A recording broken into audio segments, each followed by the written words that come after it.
That's really an outstanding question, because I just last week saw a young lady who we as parents, I have two. My two children are ready to graduate from college. And so as a dentist and as a mother, they got it. They saw. Plus grandpa was a dentist. So, my two kids understood, even in their early years, that they needed to brush and floss. But I get most teenagers don't.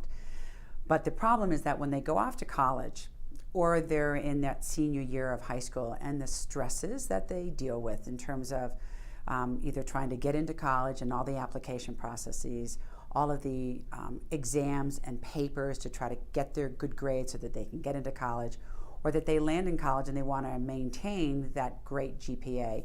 The problem is most kids in college, or in that point in time in their life, they don't sleep well. We know they don't eat well. And we know that they don't typically take care of themselves because they've landed that independence away from their parents, and their circle of friends is new and different. There may be influences that may not be exactly the most positive for them.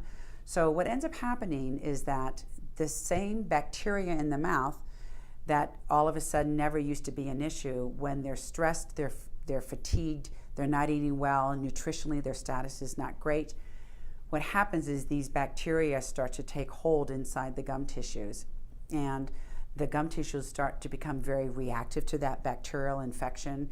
And because their immune system is suppressed, because they are fatigued and they're not eating well, then all of a sudden they get a condition called NUG, N-U-G, which stands for necrotizing ulcerative gingivitis, which means that they have a very acute infection of the gums.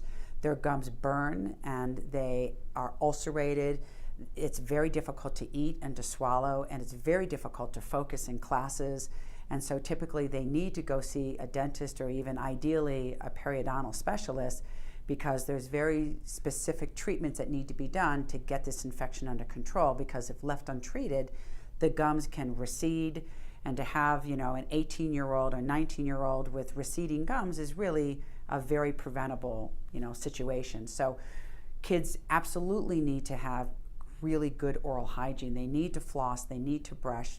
They could use a mouthwash like Listerine or Closis, or something that helps to keep the bacterial counts down. But it's so crucial, because their whole system is a little bit flipped on the switch when they go off to college. It's hugely important that they maintain good oral health measures to keep their mouth from turning into a state of infection and acute disease.